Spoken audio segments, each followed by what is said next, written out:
Malsch and Pipeman on W4CY Radio.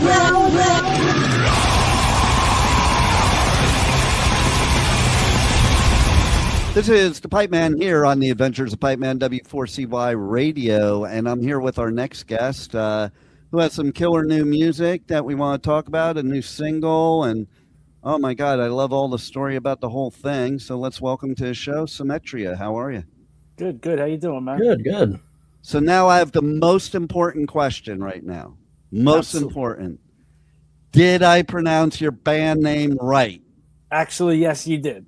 Wow. Okay, great. Because that is like my worst fear. Is like that's a bad way to start an interview, you know. Yep. And so, if I'm not 100% sure, I'll ask like that just to make sure, or I'll just make fun of myself for fucking it up.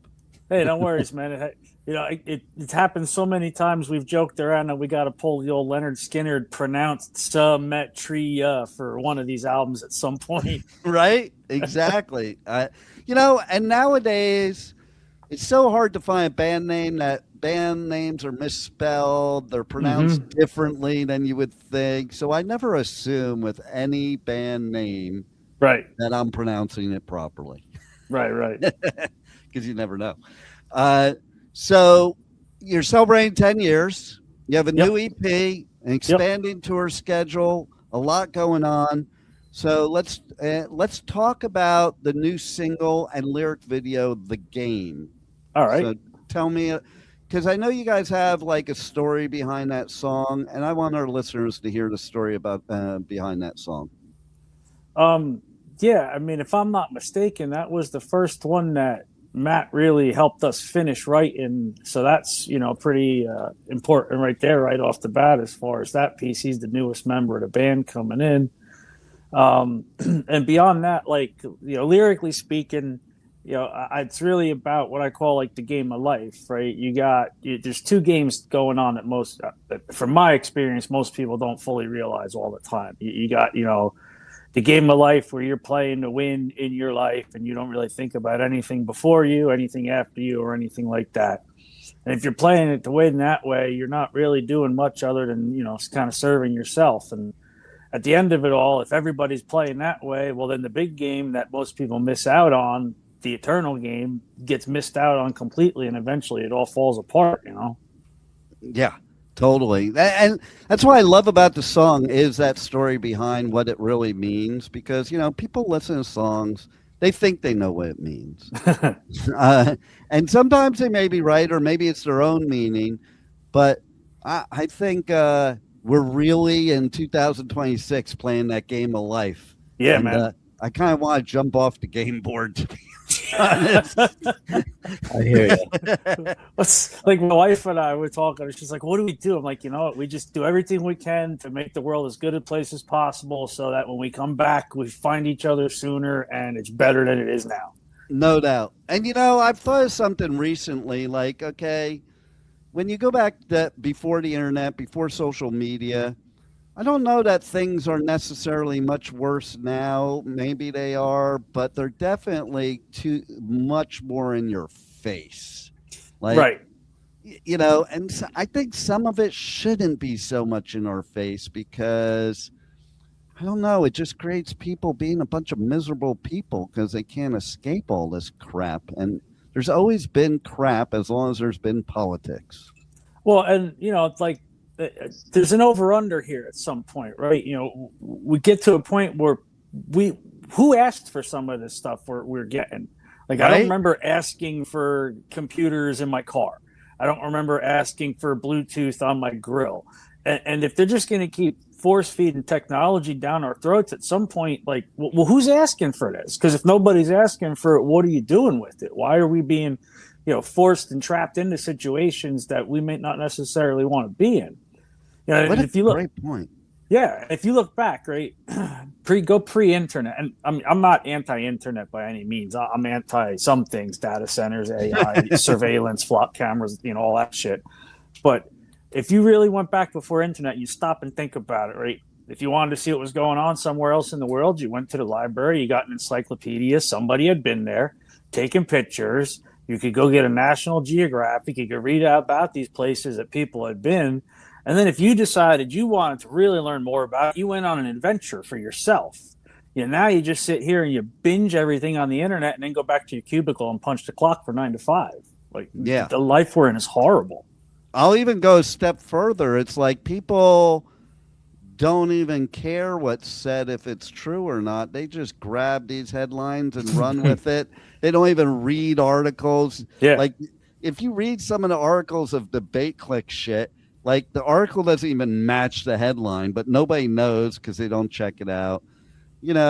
I also, like, as far as metal goes, like, thank God there wasn't all this shit in the 80s when I was on the Sunset Strip.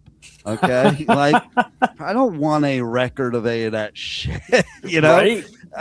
You and how many hundreds of others. Right? And the thing is, it's funny because I am a techie and I still agree with what you're saying. Like, one day I was calling my youngest daughter and I'm like, some days I just want to drive down the road and throw my phone, my computer, and my iPad out the window and keep driving.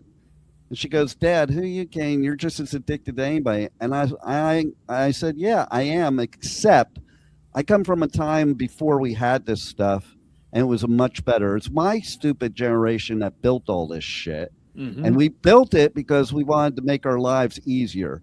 My life is not easier, okay? We all have no time in the day. Everybody's stressed out. Everybody's got anxiety. Everybody has panic attacks. I give all that stuff to the internet and social media, and there's never a shutdown in anything. Like, even me, I run a radio station. I can't tell you how many people text me at like 3 a.m. and then freak out when they don't get a response 5 minutes later. Like, okay, I get it. I'm a radio station, but still. If you couldn't reach your radio station before all this stuff, you waited till the next day. Yeah. And what was wrong with that? At least when you got somebody on the phone, you were going to get a real person. Right.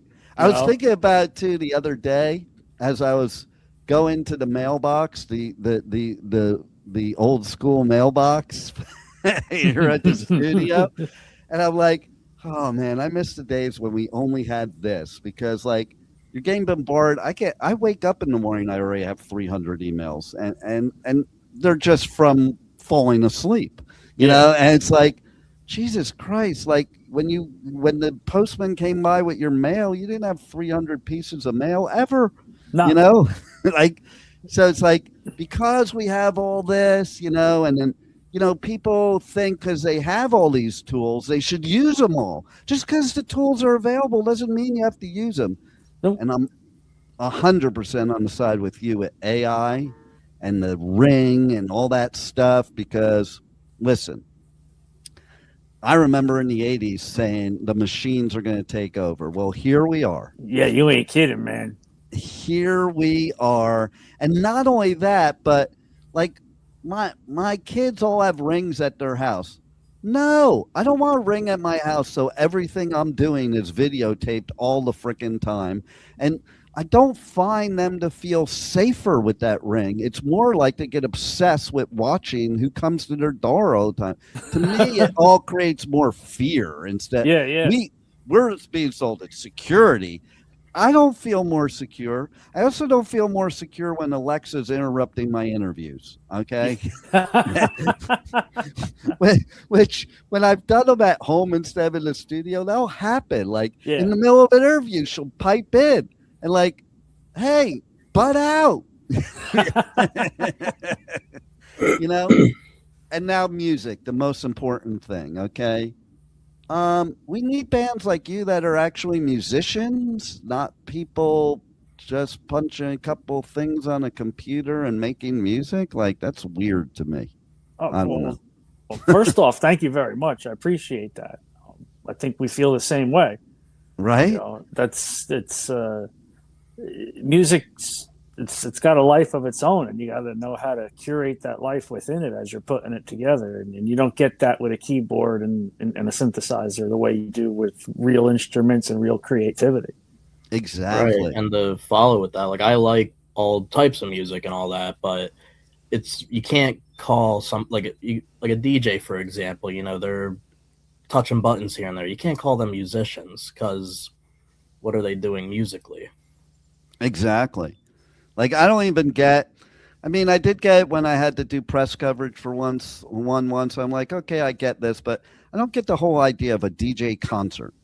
Like, Yeah, I don't if either. you're at a nightclub, I get it. Okay, that's where there should be a DJ. There should not be a concert for DJs. Yeah. It's like weird to me. Like, what kind of concert is that? You're pushing a couple buttons, twisting a couple knobs, moving some faders, scratching some crap, and that doesn't mean you're not talented, but you're not a musician, like you said. Well, if you go one step further, you go over to some of the other countries, they got concerts for holograms, and the whole things are completely CGI generated, and the music is all AI generated. It's just garbage. And I think people don't realize what you're missing there. You're missing the depth, the passion, the emotion that music gives you. Like, if you listen to some of this AI music, does it sound good? Maybe. But does it invoke emotion? No. And that's what we need. That's what music's the best therapy there is. Like, why would you get rid of the human element of it? Because everybody wants their chance to create it. And they don't want to put the work in to learn how to play the instrument, to take an actual chance at creating it. And that's really what it comes down to. Everybody's capable of learning how to play an instrument, and then you let it take it as far as you want it to take you. It is laziness. I'll be blunt about it. Okay. You know, because I do think of it like I played drums. I sucked. I played guitar. I sucked at that too. I also sang thrash metal, sucked at that too. But there was one common denominator in all three of those things. The idea of playing an instrument sounded great to me. The work I had to put into to become good, maybe not so much when I was young, you know? And I also, to your point, I think in any industry, like there are no experts nowadays in anything. Like everybody thinks they're an expert. Right. You know, I think there's something to be said about an expert. You know, you're not gonna become Randy Rhoads by pushing buttons. No, you're not just. If you're going to master an instrument, it's like mastering a craft or anything else. You know, to get to the point where you're, playing with it on a subconscious level. You just know what you want to hear, and your fingers go there, kind of stuff. You don't get that same relationship, with your JKL semi-space. Right. And I think too that everybody that has something to say about music or musicians or creating that AI stuff should still learn how to play an instrument, because then you'll have a lot more respect for that musician of what it really takes. Because it always sounds great when you're playing air guitar, like, oh, I could play that song, until you actually get on the instrument, like, oh, how do I do this? Yeah, I agree. It's like that's what gives me more respect for people like you guys, because I did try and I sucked because I didn't put enough effort into it. Like you said, anybody can learn, but it's how much effort you're going to put. I remember like hearing about Randy Rhoads practicing 8 hours a day. I was like, holy shit, I don't want to practice 8 hours a day. Or like even like I had a practice pad for years. I played drums for 9 years. The reason I sucked is because I couldn't stand using the practice pad in the beginning. You got to do those beginning things. Or like with the guitar, I didn't want to do scales. Just let me play a song. Okay. I don't want to do scales, but you need that foundation to be able to not only play music, but to create it. Right. And that's the big difference. Like I've learned over the years, to learn a song is one thing, and like to learn your chords, learn your scales. But when you actually start putting something together and taking what you've learned by picking up bits and pieces of other people's music you've played, and you start creating your own sound with that's where learning all of those other bits and pieces really comes in, because you have to understand how it goes together and the flow. Exactly. And there's so many artists I'm impressed with because of what they can do. Like even like artists like you that have been around for 10 years, I'm always so impressed that you can still write new music, because I think it gets harder as you have created a lot of music throughout the years. Like, it's hard to come up with something new. Like, think about your first album. Those songs probably last for years, and then you have to come up with other stuff after that. Like, right. It's to me, it's so impressive. Yeah, well, I think part of it is just the fact that so much of like the lyrical content, especially, tends to revolve around a lot of what's going on in the world at the time the stuff's written, right? Yeah. So as long as the guys are able to stay creative in what they're doing musically, my part's a little easier because I get to draw more influence on what's current today versus does this sound like something we did on 2 albums ago kind of deal. Well, exactly. And it's like, you take certain bands that were like teenage bands that their music still is kind of teenage. It's like, how relative is it if you're still writing teenage music when you're in your 40s, 50s? Oh, yeah, it's got to evolve. Exactly. If you want to stay relevant and current and keep attracting new people and keep people paying attention, you got to be singing about and writing about stuff that's going to do that. Exactly. And I'll even go a step further with it. And the fact is, the one thing I will say positive is, man, it makes me sad that you could take songs written in the 80s by like metal and punk bands, change the names in the songs, and you could still have the same song today. That blows my mind. Like, how are we still writing songs about the nuclear war that's going to blow up the world? Because the threat's bigger now than it was then, unfortunately. Exactly. And it's like, it's crazy. Fuck. Like, how come we're not over this shit already, And so, yeah, like, so your song, like, to me, it just says it all. The game just says it all, because life is kind of a game too. And, sometimes that game is good, sometimes not so much. And so I love when you write a real song that people can actually relate to. That's the goal, honestly. I mean, and the goal at the end of it all is to have stuff that everybody can relate to in some way. And if it's not one song, it's another one. And if you're not liking, this particular album, you might like a different one. This EP wasn't your flavor, you'll like something else, Exactly.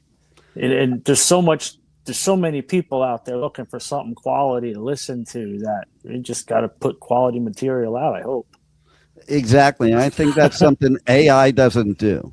Like, right. AI just spits the stuff out like I call it like a puppy mill. Well, so my overall take on AI, and I've thought about this a lot, because really what AI is doing, it's like a conglomerate of greatest hits. You create an AI system and you turn it loose to learn everything about everything that's ever existed, and that's great. So AI goes out there and it absorbs all the top 100 charts for music that ever existed. It takes all that information and says, all right, based on the 100,000 songs I learned as your AI Claude, this is the best song that I can write, and boom, spits it out to you. But that song's going to dirty the pool because there's nothing new in that song. There's nothing creative in that song. It's a greatest hits song. And everybody's going to think it's great because it's the greatest hits of 100,000. But you dirty that pool half a dozen times, and you're going to notice real quick that the quality's starting to taper off. What a great point, because I've also noticed with AI that when it like searches the internet, most of what it finds to give its synopsis is old. Yeah. Like, I was just looking at something today that the info it was giving me was from like the 80s.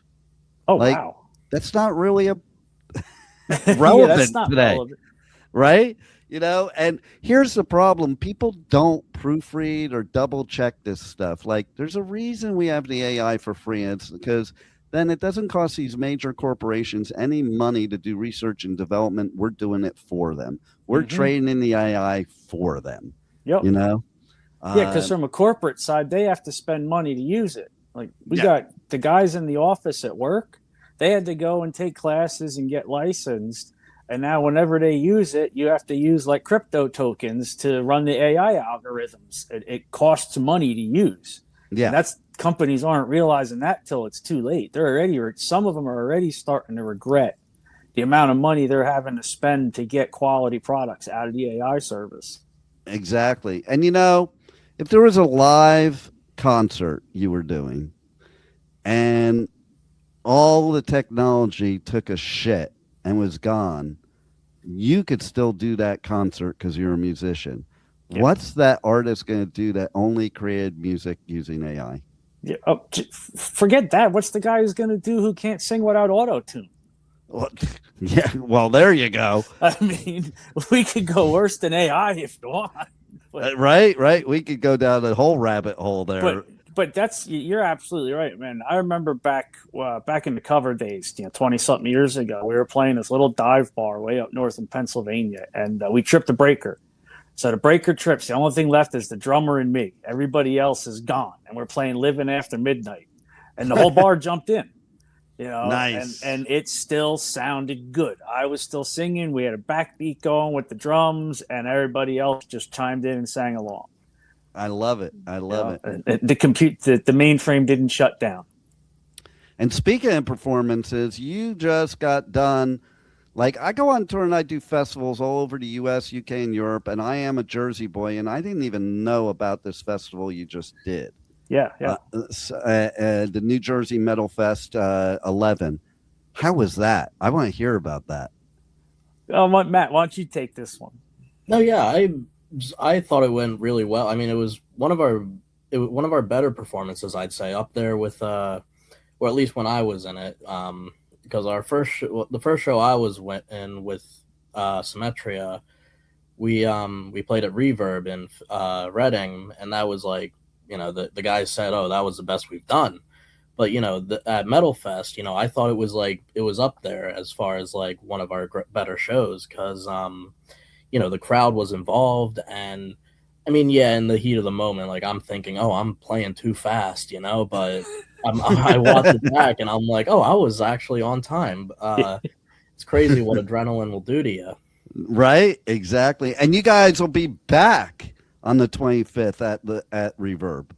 Yeah, So we are. Cool. Yeah, we're back at Reverb at 25th, and that's with Metal Church, Heathen, and All Sinners. They're coming through with their first leg of their Dead to Rights tour, and we picked up the local slot for it. Nice, I love it. And yeah, playing with Metal Church, that's cool. I remember seeing them in the clubs way back in the 80s. So. Oh yeah, we're pretty stoked about that. Nice, I love it. And so, how did you guys get together? How did this happen? Mm-hmm. As far as what, Matt coming in or the band as yes, a whole? Yes. Yes. So fun. So. Really, my mom, she's never on Craigslist. Like she's usually just, I don't know, she's usually on Marketplace or something like that. And she happened to be on it one day while I was up at school because I went to Albright College in Reading. And she texts me and she's like, Matt, there's this band that's pretty local to you that's looking for a drummer. And I'm like, all right, sure, that sounds good. So I reached out. Vince sent me the Where Do We Go Wrong EP. I learned the parts for that. Showed up. There was another guy there who was he auditioned before me, but then I went up and I did my thing, and they and the guy said to me after, he was like, "Yeah, you beat me on that." I love it. So here we are. That's amazing. It almost sounds like, a Metallica story, because that's how James and Lars got together, an ad. Yeah. It's so old school. I love it. And especially Craigslist in today's day and age, right? I know, right?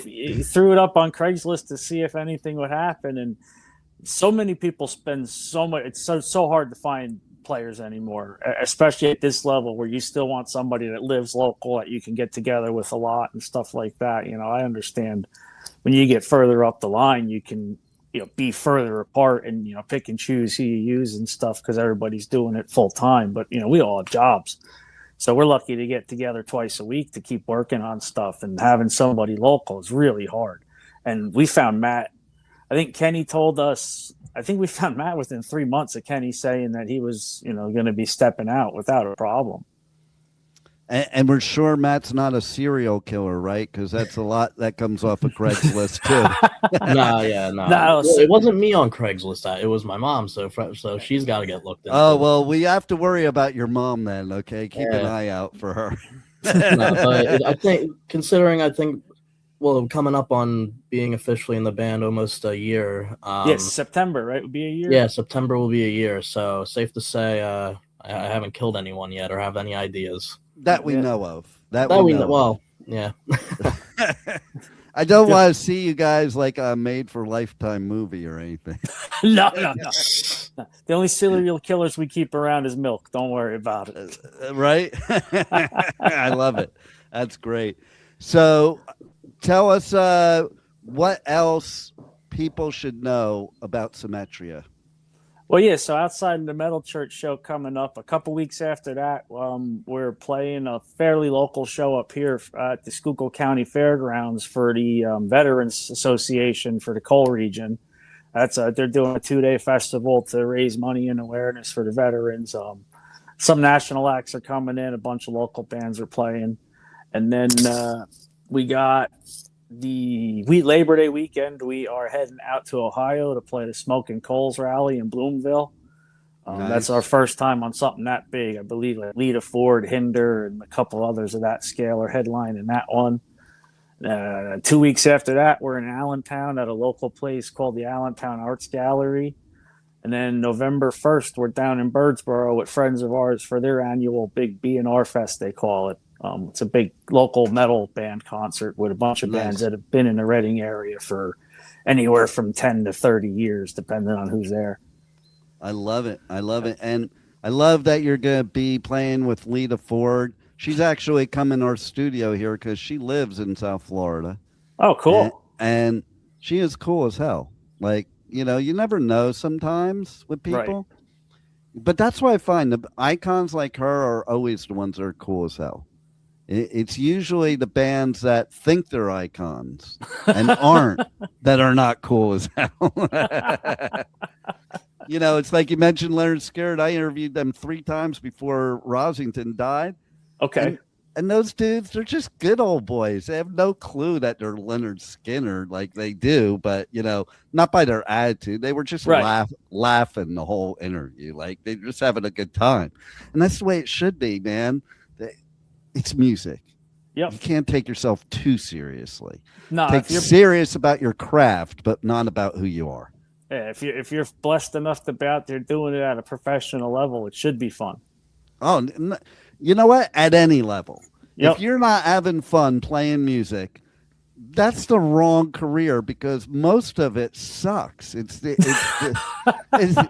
music part that's supposed to be fun. If you're not having fun with that, like, where are you going? It's like when you played football when you were a kid, right? You practice 3 nights a week, beating the hell out of yourself so you could play a game on Sunday. Exactly. So with Metal Fest, we were there. We loaded in at 12:30. Our set was at 6:15. That's just the way it goes sometimes. No doubt, and the stress that goes along with it too, and and we can tell if you're not having fun. Too. Oh yeah, the listeners can tell, and if you're just dialing it in, man, why are you in this industry? That's what I think.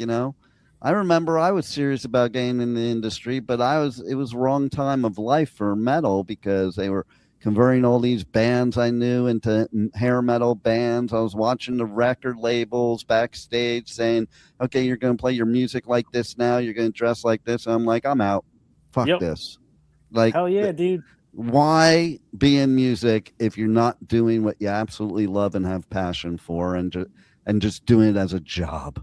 Well, that's why we're still here. I mean, I'd be lying to you if I told you I didn't turn down the 360 deals and the bullshit deals and stuff like that. I was blessed to have the right people around me. and I knew who to ask questions, and it was like, yeah, no, man, you don't want to mess with none of that stuff. See, that's key too. I think a lot of people don't realize that because, like, yeah, going back to the 80s, the record labels were the ones giving the artists all the drugs and alcohol and women and debauchery because while you were like out of your mind, they were taking all your money. Yep. You know? And then when it was all done, they told you how much you owed them for going on tour. Exactly. Exactly. Oh my God. Like, I definitely, you're flashing me back to a lot of stories of friends of mine and what they went through. And, yeah, you know, like, it's funny because you take somebody like Metallica, and that's where they were kind of smart because they got past that part.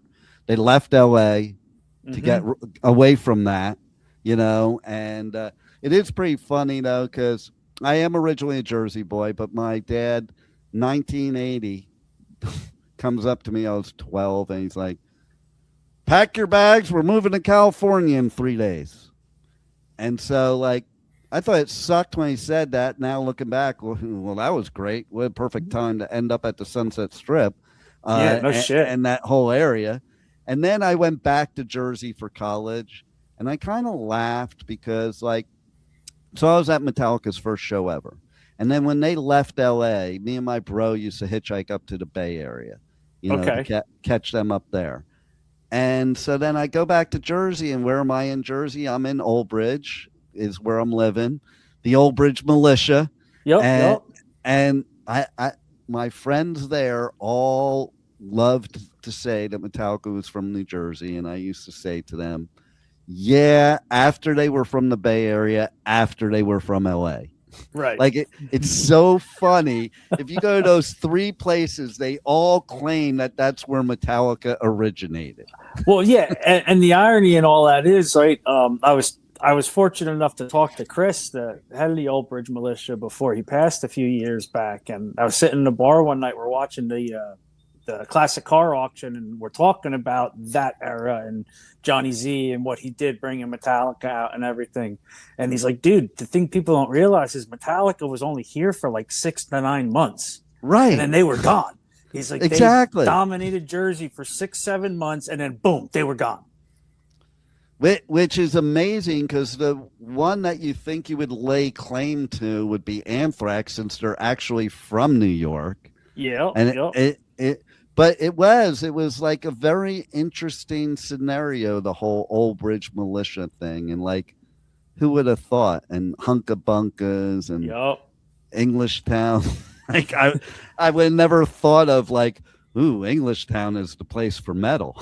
But that's funny that you were there. So that's where SYMETRIA actually started. I was in Hillsborough, New Jersey back 10 years ago when we started the band.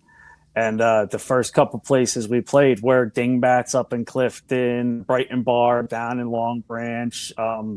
I lived in Ocean Township, right? Not the Stone. Branch. What was the little one in Asbury Park? It wasn't the Stone Pony. Well, you got the other Stone one. Pony, but there is another one. I can't remember the name. It was like the Cellar or something like that. Yeah, I can't remember. The Saint. Quick. The Saint was down there. Saint.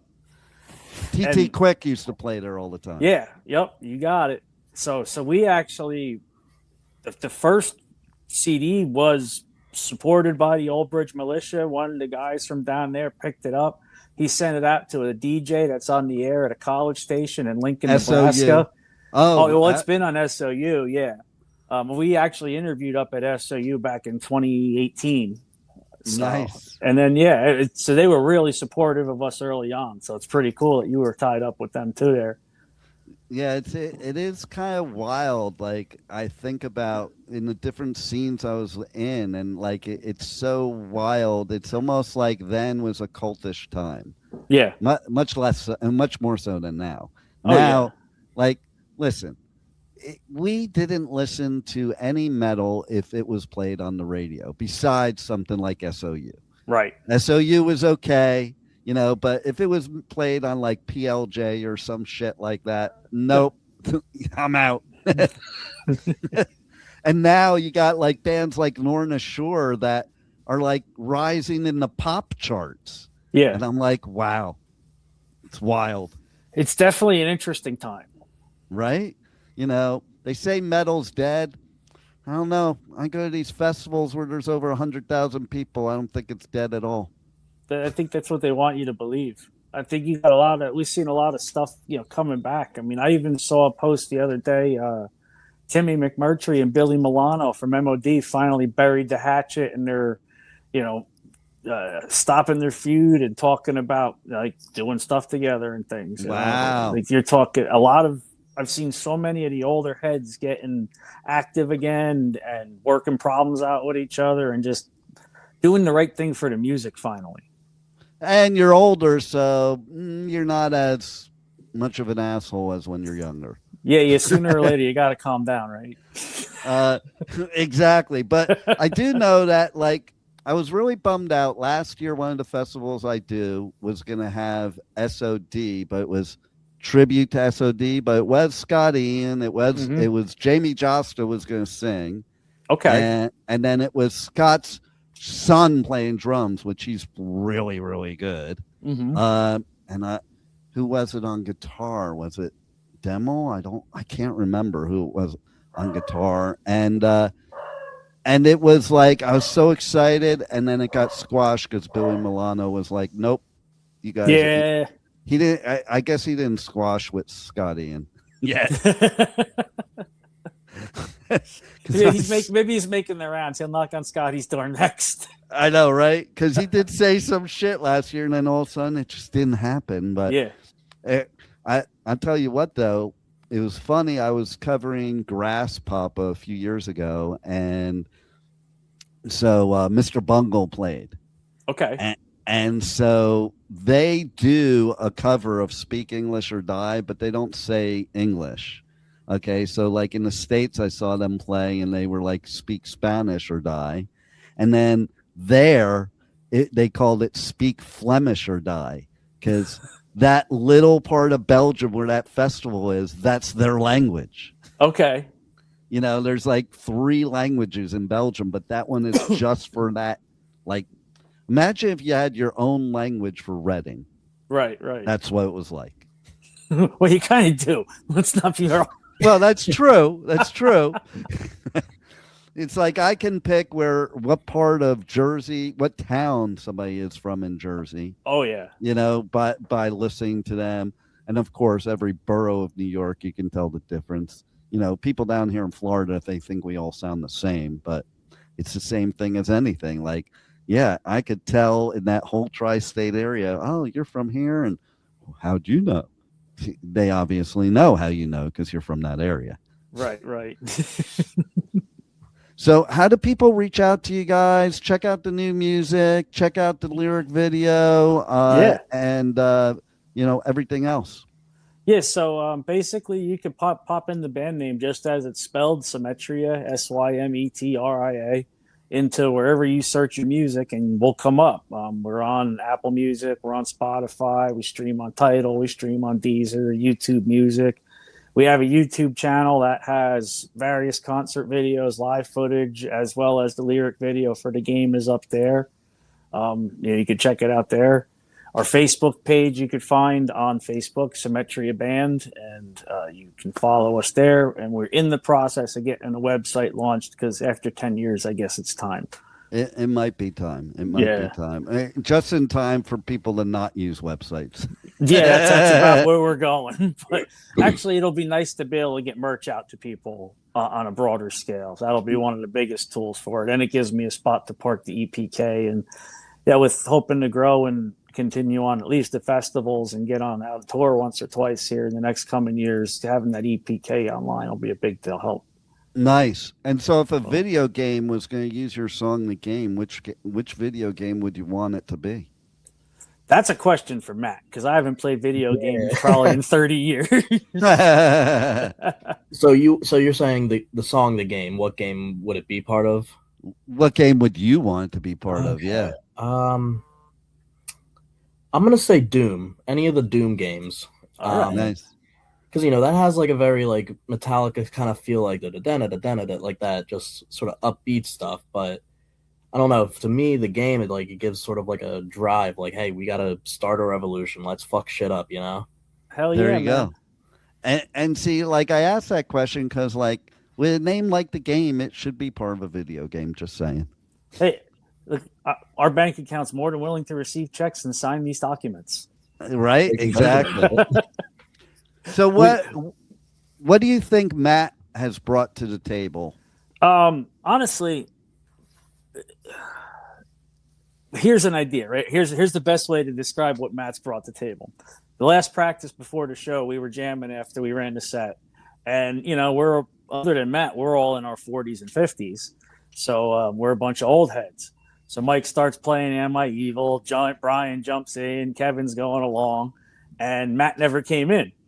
And I looked at Mike and I went, oh, my God, we got a drummer young enough that he doesn't know that song. He doesn't know the song. You might have to have Lars play it.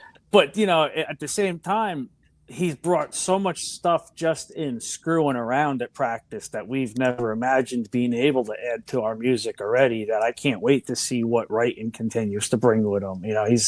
He's got a different ear. He's got a different mindset, of course.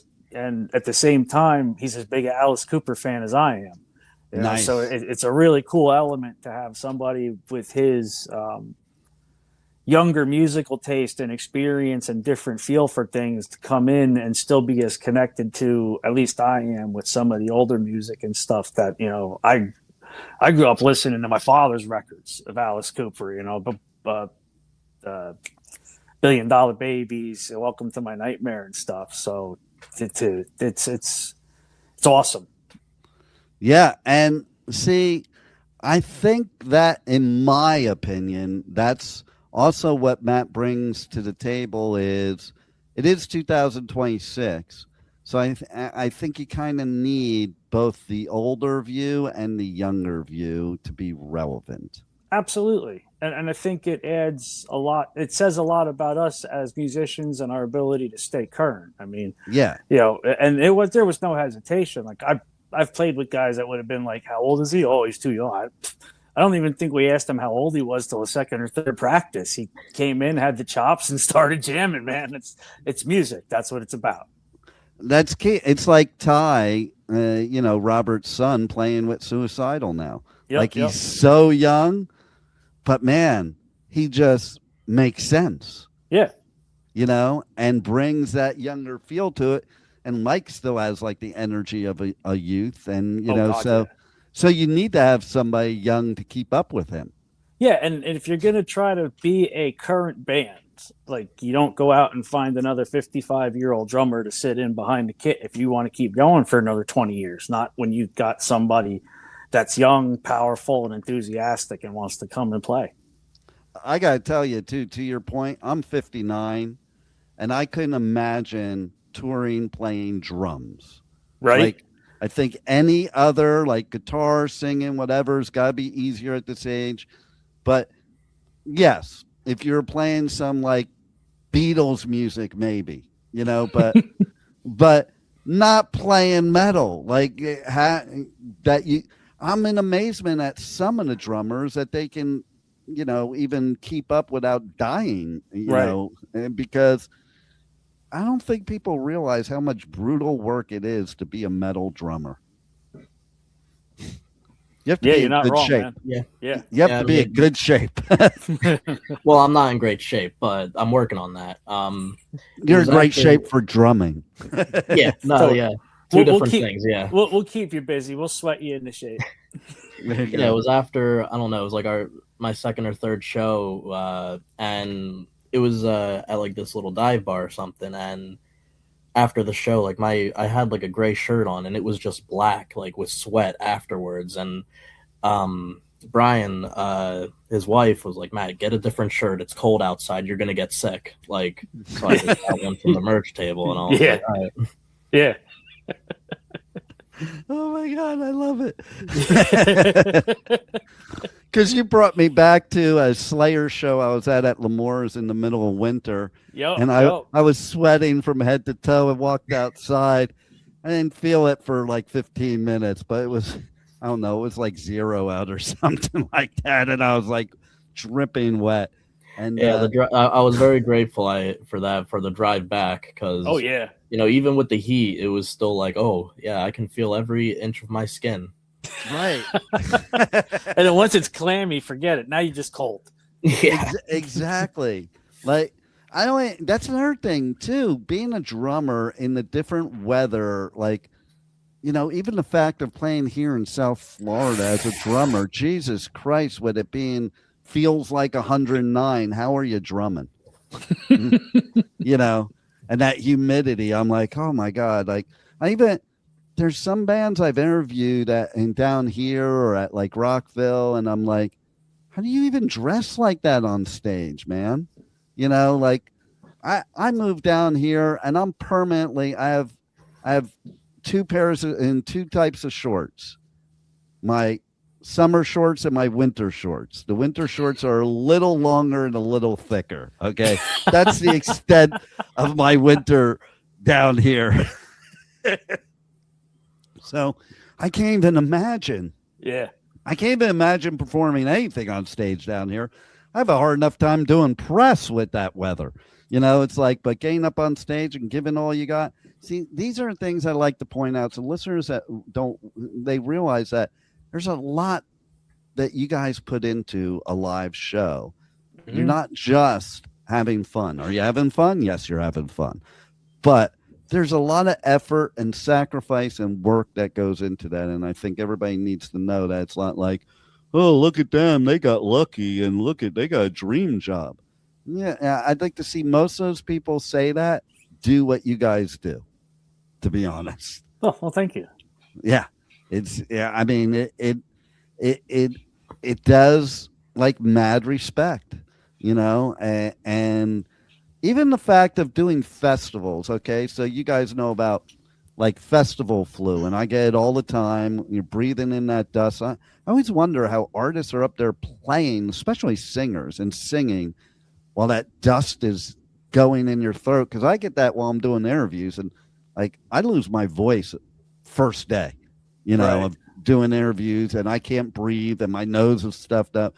I'm like, man, mad respect for singers going out in this environment. And you got the mosh pit right in front of you, so the dust is going right in your mouth. Well, I haven't gotten to experience that yet, but I'll have to be on the lookout for it. Oh, there you go.